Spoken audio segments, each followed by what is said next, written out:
Pensemos que lastimosamente, porque ningún padre espera que su hijo pues no tenga los valores que le inculcó, uno de sus hijos deja a su hijo, es decir, al nieto de Sebastián, desamparado.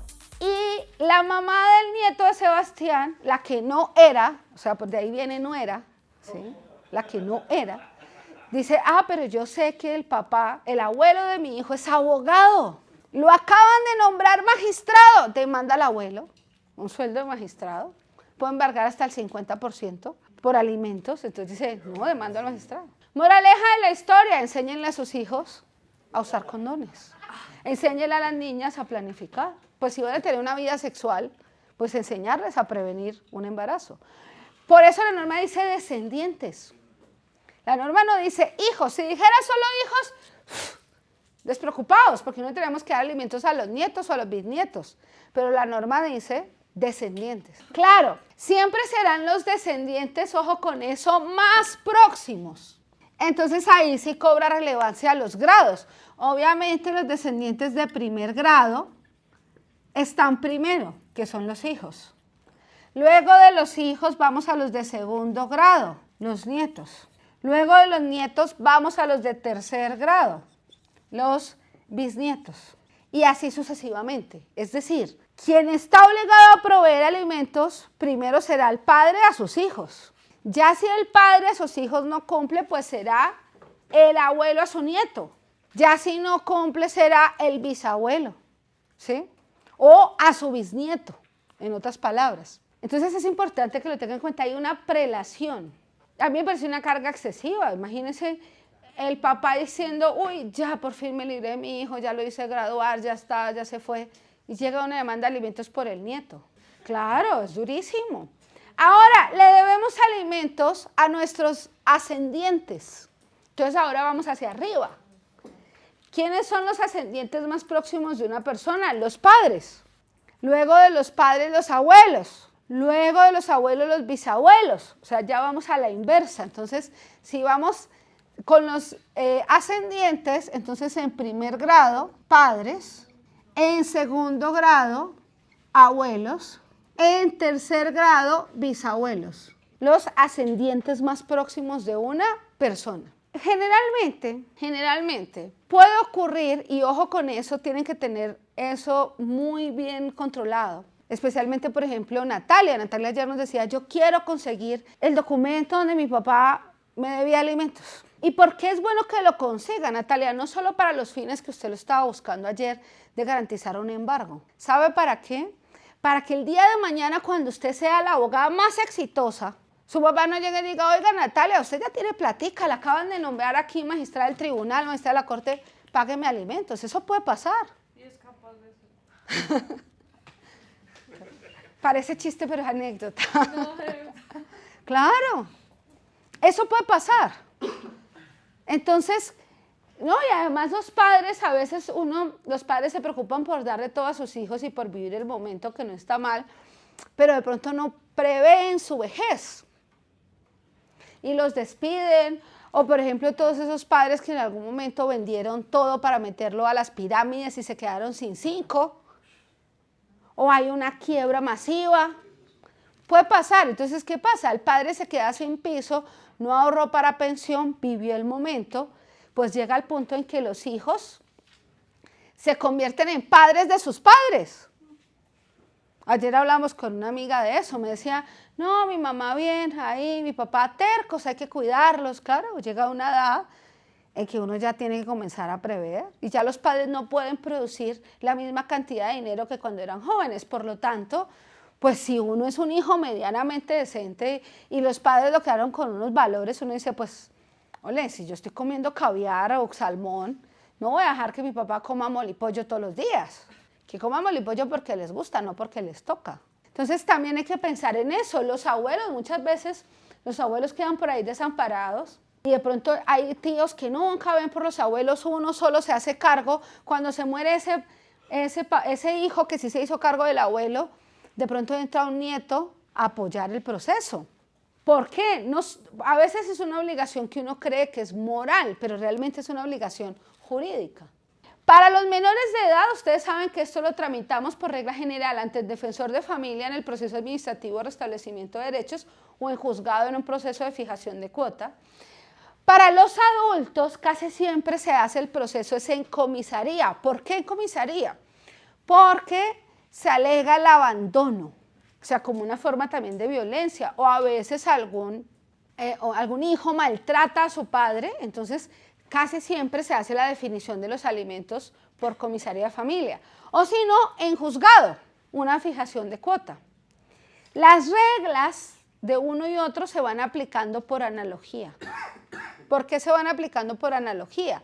Porque ni está desarrollado completamente los alimentos de mayor de edad, ni está desarrollado completamente los alimentos de las personas mayores. Por lo tanto, hay que ir de una legislación a otra en el proceso. O sea, siempre piénsenlo así. Yo contrasto la necesidad de quién, del alimentario, versus la capacidad del alimentante. O sea, yo no podría decir que para todos es igual, no, porque tengo que ver la capacidad. Puede que un hijo se gane 10 salarios mínimos versus otro que solo se gana uno. Entonces yo no puedo pretender que el que se gana un salario mínimo dé la misma cuota. O sea, la capacidad sí juega en ese caso. ¿Cuál es el límite de los alimentos? Que es una pregunta que se hace todo el mundo. ¿Cuánto debo pagar por alimentos? La norma no dice nada. Casi siempre se cree que es en equidad. Entonces, ¿qué significa esto? ¿Qué es en equidad? Significaría que cada persona obligada da la misma proporción, o sea que es igual proporción de pago de alimentos para todos, pero esa igual proporción debe contrastarse con la capacidad. Yo no puedo imponerle al que gana un salario mínimo la misma cuota que el que gana 10 salarios mínimos. Entonces, cada uno debe asumir el aporte de los alimentos en proporción a sus propios ingresos. ¿Cuál es el límite? La necesidad. Yo no puedo decir, todos pagan 1 millón y la necesidad del señor es 1 millón. No, no puedo ponerle en ese rango. Cuando son padres, o sea, cuando son varias personas es igual proporción para todos, pero contrastado con su capacidad. Cuando son padres se cree que es 50-50. Pero yo les he dicho, ojo, porque si usted se casa con un igual a usted, es decir, con una persona que no solo tiene la misma capacidad de producir que usted económicamente hablando, sino que devenga, digamos, los mismos ingresos, yo les decía, ojo, ¿por qué? En un escenario ideal, la idea es que ambos padres otorguen la misma cantidad de alimentos o el mismo valor, o que aporten en igual proporción, sería la palabra correcta. Pero resulta que si ustedes no se enamoran de un igual, ¿cómo van a lograrlo? Por eso siempre les he dicho, si se enamoran de la señora que hace el aseo, que es un trabajo digno, pero ella no devengará más de 2 salarios mínimos y ustedes se ganan 10, no pueden pretender que el aporte de la señora que se gana 2 salarios mínimos sea igual al de ustedes que ganan 10, un ejemplo. O que no trabaja. Ustedes se casan con una señorita o un señor y dicen, no, yo tengo el mejor trabajo, entonces sálgase usted de trabajar en lugar de pagar una niñera, ese es un acuerdo válido. Usted se queda en la casa porque es que con lo que pagamos una niñera mejor que esté con su mamá a que con otra persona que lo maltrate, o con su papá a que con otra persona que lo maltrate, y yo proveo. Ese es un acuerdo válido y sano para proteger a un niño.